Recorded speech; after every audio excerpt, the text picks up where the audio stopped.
welcome to the Indie Authors Book Club, and today we're going to be interviewing Sinclair MacLeod about his very first book, which is The Reluctant Detective. This is it here. So we're going to have a wee chat just to kind of get a wee bit behind the scenes of the book and just find out a wee bit more. So, hi Sinclair. Hello, Cam. Quite strange, but we're sitting in different parts of the house so we can actually do this and record this. So Craig Campbell, The Reluctant Detective, and the book's been out for a few years now. 7.5. But it was where it all began, so it's why we thought that this would be a good chance to help people, because if you're in a book club and you might never have heard of The Reluctant Detective, that this was a good place to start. So can you tell us a wee bit about what's the main essence of the story?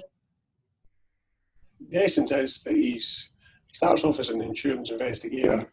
A lady turns up at his office and asks him to investigate what she believes is the murder of her son. That's the start point. So we're not going to give too many spoilers away because we want people to actually go off and read the book. But so where did the idea come from for the book? The idea had been rattling around my head for a while, but the basic idea was that to tell a modern version of the traditional private eye stories that were always set in Los Angeles or thereabouts. So I wanted to see if I could do a contemporary version set in Scotland. And why did you set it in Glasgow? Because I come from Glasgow. Place I know best. And it's, as I've said before many times, it's just Glasgow is a character all of its own. So it can be funny, it can be dark, it can be all kinds of things. So it's an interesting character in and of itself. So when you were creating Craig as a character, was it a deliberate decision to make him a bit different from the other kind of crime, detectives that you'd known and loved? Definitely. There's been far too many middle-aged men who are fond of the drink or drugs or are divorced or any number of complications that are always added. So I wanted to make him younger for a start. I wanted to have him not obsessed by drink. I wanted him to have a love life. He starts his love life in The Reluctant Detective. So it was just to make something that was different from the likes of Rebus, the likes of Morse, who I love, both of whom I love, but I just wanted something different. So, he does have some vices, though, Craig. He's not an absolutely perfect character. So, what are his vices? Coffee by the gallon, and his Ducati motorbike, which he rides irresponsibly at times. So, all that is vice. So the kind of coffee passion that he has, I know that we've heard people saying that, when they've read the book, suddenly they're off kind of desperately wanting to go and have a coffee. And was that because I know from that you were where you were writing the books, was that actually what came into the book? It was like, coffee is a mild.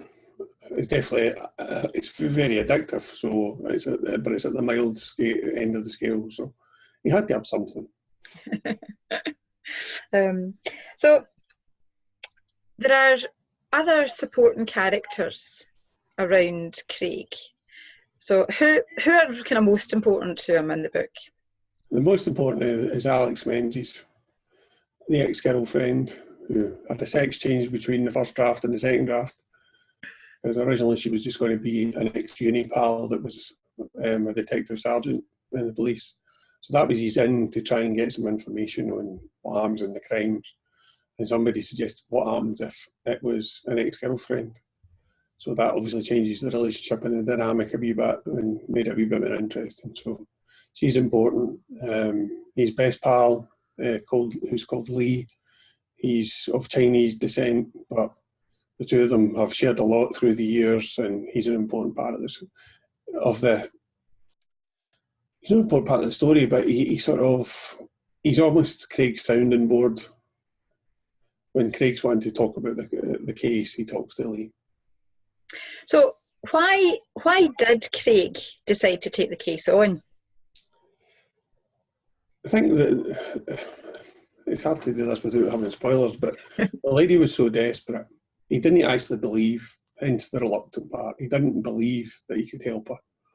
So, but he did it in a sense just to try and give her closure and say that what the accidental death that was originally given as the reason for his death was that, and that would then just offer closure. But of course, he discovers that there was a lot more to it than just an accidental death. So I suppose we're not going to be, there's no real spoilers to kind of explain how the man died, you know, and what was, you know. Well, he died on a railway track, apparently having had some to drink. And the idea came from, I used to work in the railway, and this is probably a bit of a horrific story, I don't know if I should tell it, but the idea for putting the body on the track was that there was a fatality up at Perth, and one of the railway supervisors had gone to the doctor who'd appeared and said, it's a fatality, and the doctor had been all indignant. It's not up to you to decide that, it's up to me. And the man picked up a plastic bag and he says, well, and dumped it at his feet and says, if you can get a pulse out of that, you'll be lucky. So it's a horrible story, but it was immediately, when I started thinking about the story, it was a way of destroying evidence. A train's a very, very effective way of destroying evidence. Yeah, because there wasn't very much left after a train had hit you. So was there another reason why he really connected with the woman then, as to, you know, that she was obviously looking for somebody to kind of help? Well, there was, because Craig's father is dead, so his mother he's only, you know, he's a good boy, he likes his mammy. It's again another one of the things that I did differently, but the woman was on her own, so her son was her whole world, Rory was her whole world, and when he died then, so there was definitely something there that Craig could connect to. And that wasn't necessarily done deliberately, it just kind of, it's one of those things that evolved that somebody else writes. I know if anybody's kind of heard you speak before, they may well have heard the fact that you sometimes feel that somebody else is writing, that you kind of, when things are going well, you kind of lose yourself. I'd always intended to write a series that had always been in my mind, and one of the characters that I thought was going to just be almost a little bit of humour, a wee bit of something different, was Craig's next door neighbour. And I sat down one day, wrote this piece, and 3,000 words later, I killed her off, and I had no idea how it happened. I had literally no idea where that had come from. But again, it's like something within you starts to take over and gives you, had to give Craig a real good reason to really get dragged into the case in the way he is, and that's because he loses a friend. That was a spoiler, shouldn't it be spoiler alert? Yeah, but the connection being that there's some reason that these two things are linked, and that really spurs them on to investigate further. So you said, I mean, Craig's a good mummy's boy. You know, he likes he looks after his mum as well. And you've had, I suppose, some of the feedback that you've had from people who've read the book. You know, what have they said to you? There are what we call my senior ladies fan club. There are a lot of older women got in touch to say how much they did like Craig and how much they wanted to mother him and all that kind of thing. So that, I suppose, was a bit different. A lot of people who read crime novels, I doubt very few of the characters want, and they feel as if they need to be mothered, but Craig was one that they felt needed to be mothered. He needed somebody kind of to be looked after as well, to look after him. So you said that had there always been this idea then about a series that you thought that Craig was going to develop and go further? Just because those private eye books were always, well, the exception maybe Dashiell Hammett's The Maltese Falcon, but they were always a series. And I think crime lends itself to writing in a series, because people get more engaged with the characters as a result. And having read plenty of series myself, and it just seemed a natural progression. So for anybody who's wanting to start with you, then obviously The Reluctant Detectives, the kind of is just the starting point. Jump off point, yeah. And there's now how many books in the Reluctant Detective series? Well, 3 full novels and a novella. And it did kind of spark off then into another series of books as well that you've been writing. After those first 4, the 5th idea I had for a story was a serial killer story, and that was never going to work with a private detective. So Alex Menzies becomes the feature. She gets promoted to detective inspector, and she becomes part of the major incident team. So she becomes the focus. Yeah, and that's the book there. That's Soul Seeker is the next one, or the first one in that other series, the Russell and Menzies series.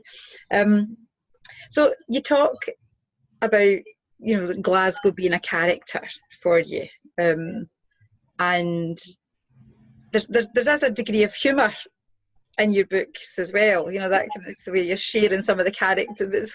So is it, and are they real life characters that you've been aware of? Or? Always. But the one you're referring to was sitting in the 3 judges pub one night, and a guy comes in with a big hold doll, and it still had the airport tag on it, and he just opens up the bag. He says, "You want to buy some fags, mate?" And I thought, that's just the Glasgow entrepreneurial spirit right there. Straight off the plane, straight into the pub. So that appears in the book. So. Yeah. And you do write at times in the kind of Glasgow vernacular. You have to, because for some of these characters, to make them sound as if they're speaking received pronunciation is going to sound a bit silly, So you've got to use the vernacular to make it a bit more real. And I had a lady who's French, who lives in Spain, and she managed to understand the vernacular, so that wasn't too bad then. But you have had, I think, on occasions you've had sort of conversations with people asking you what certain things mean. Then, if they're out with if they're living in a different part of the country or a different part of the world. I did a blog piece at one point just with some of the words that other folk might not understand, like glaikit and stuff like that. And I'm not going to say that I'm definitely not looking glaikit the day. Although it has been known. So if any of you don't know what glaikit is, you can go and check out, see if we can track down the blog piece to share that. So what's next then for is there more Craig in the pipeline? There's a bit of Craig in the pipeline. It's a long way from being finished, but the idea's there. It's all a bit dramatic, and it's a bit almost heading towards being slightly a thriller rather than just a crime, but it's a rather explosive start to it, let's put it that way. Yeah, and I've been nagging at him, folks, for a while, because I want to know what happens with Craig, because I also I was the first person to get really to read what was happening when Sinclair decided to really commit to finishing a book, I've followed the kind of story of Craig, so I've been keen to kind of for him to go back and see what happens. So do you want to share just a wee bit about why you committed to finishing the book? Just because that's there's so many people out there who say they're going to write a book, and you had written lots of different bits of books and different, different manuscripts, and all kinds of genres, but never finished any of them. And when Callum died in 2007, our son, from meningitis, I made the decision then that life's too short to put off your dreams forever. So if there's anybody out there who's writing and keeps putting it off, don't wait until something terrible happens before you do it. Just go and do it. And do you think that there's elements of Callum in Craig? I think so. Probably more even than I intended. Aye. Yeah, and I think that's that part, maybe part of the my love of Craig then is actually seeing some of the characteristics I think that that our son had, that kind of found its way into the characters. Right. I mean, the importance of friends to him, his very strong moral streak, all of those kind of things. Definitely there's a wee bit of Callum there. And I suppose, is that true, do you think, of other characters, that you pull elements or characteristics of people that you know? I know you talked about, the guy obviously arriving at the pub, but that's just somebody who, it was a scene almost that you were able to kind of take. But, in terms of the characters that you develop, where do they come from? Well, I mean, a lot of it is your imagination. You've still got to use imagination, but you find wee things and characteristics in people, like certain people who will repeat someone's name as if they're scared of forgetting it, but they will, with every sentence they'll add their name at the end of it. So I've added that and that kind of thing because it's a wee quirk that adds something extra to the character. It says something about them, that maybe there's a wee bit of insecurity there, that they're scared that they're going to forget somebody's name or something, I don't know. But so you do that kind of thing, you find wee tiny bits.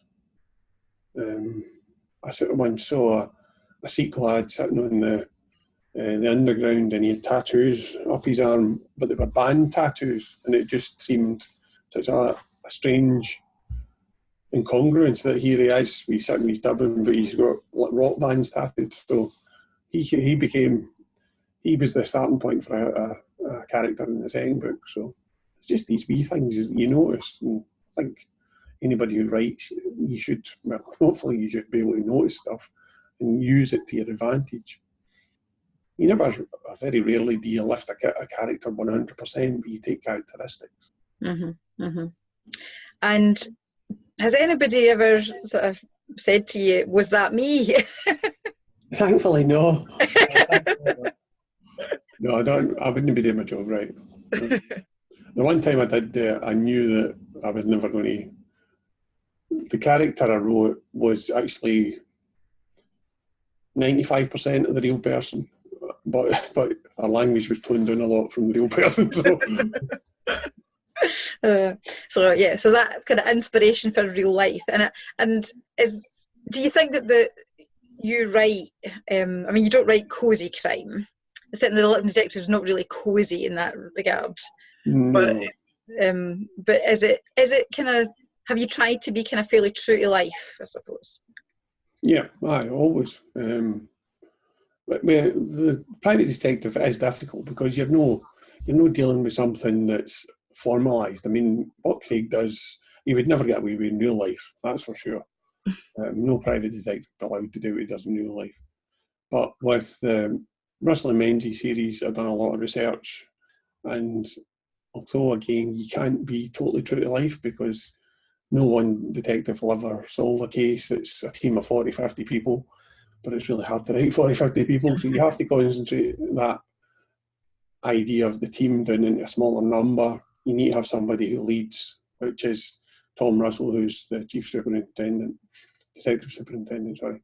And but the majority of the ideas that solve the cases come from Alex. So, but they're definitely a team. They're definitely a team, and then there's other characters around about them who sort of represent the bigger team of real life, I suppose. Yeah. So when you're, just kind of picking up a bit more about Craig, I suppose the fact that he was an insurance investigator gave him some insight. Because I mean, what was he doing? What was his kind of day job? I suppose that he was, He was just. He was investigating the chancers, basically. The folk who were. There's a bit at the start of the book talking about a guy who'd sort of hobbled his way into his ex-workplace and all that kind of stuff, and the next minute he's scoring a hat-trick in the five-a-side. So, but it's no life that he enjoys because he feels as if, 9 times out of 10 he's putting down the wee guy in behalf of the corporate entity. And he does admit that he likes when he proves it the other way about. So there's some of that kind of your own morals then were kind of coming through in this, what you were writing. Well, I suppose there are a lot of people who don't think for a minute, doing that kind of job, what impact they're having on people's lives. But you would think that the majority of people would, and they'd be very careful and make sure that whatever they said was the truth. So here we go. We've got we've got Craig kind of investigating this murder, or trying to find out who killed the man anyway, because the woman, his mum, thinks that he definitely didn't die just by accident on the train tracks, and he gets caught up in all of these other tales, I suppose, of things that are going on until he gets towards the end and finds a solution. He finds a solution, but it's a kind of two-layered solution. There are basically two sets of villains in it, so I hope that it'll be left. Folk won't know exactly who the ultimate villain was right until the very end.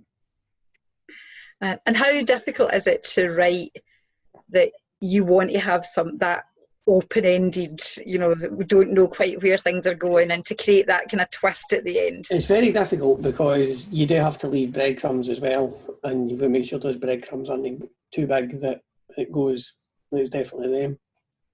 So in terms of that, probably the best example is Ellen Murder, which is the novella, because that was a total tribute to Agatha Christie and her locked room murder style. So I didn't know who had done it until I decided to write the name down, because I think I had managed to leave everything so open, but there were 6 possible. So I could have written 6 different endings. That might be an idea, actually. So maybe the next one, I come back and just write another ending for that novella and see what happens.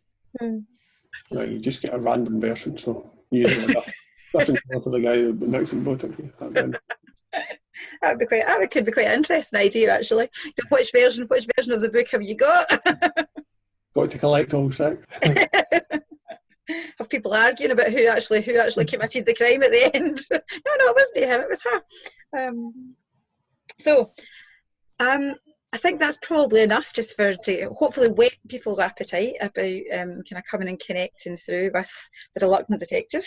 And there's the book, just so we remind people what it looks like. So if you're in a book club and you maybe want to suggest that they start this and read it, in the book club, and get some a kind of step on the start of the Craig Campbell series, where can people kind of find out more about you? At sinclairmacleod.com. You read about all the books, a wee bit more about me. There's a wee video all about the books and me, so you'll learn quite a wee bit. And if anybody wants me to come and talk to their book club, as long as you're somewhere within the British Isles or Ireland, I'll be willing to come. I mean, and the other alternative is, of course, that you can even do things like this, online Skype chats. Yeah, that would be great. Are possible too. And that's one of the things that we were trying to encourage, I suppose, is just that our writers are all independent authors. That's the thing. So you've self-published this book, and we've now gone on under our banner of Indie Authors World to help so many writers self-publish their books, and they can be really hidden gems that you might not have discovered before. So one of the big things for us, trying to get the book club up and running, is just to encourage people to kind of come and tap in. And if you do want to kind of connect direct with any of the authors that you find that we're going to be showing over the next few months, then please let us know, and we'll try our best to get some people either to come along to your book club, or like I said, arrange something like this for you that you could actually ask them some questions direct. Because it's, how much do you enjoy actually when you do get a chance, Sinclair, to talk to people who have read your book? Maybe that's the best bit. Just because you get their opinions, you get their thoughts on it, and sometimes there's stuff in there that you hadn't even really thought about yourself, and you thought, oh, that's fair enough. So that's it. So everybody wins. So we are going to be sharing a link for anybody who's in a book club and you would like to get a free copy of the ebook. to read, then we'll be sharing a link that you can come and join us for that and get a free download. And in the meantime, what I'm going to say is thank you, Sinclair. It's been nice to have a wee chat about the Reluctant Detective. See you in 10 minutes. And look forward to kind of connecting with us again for other episodes and other interviews about our authors in the book club. So thanks very much, and we'll catch you all later. So bye. Bye.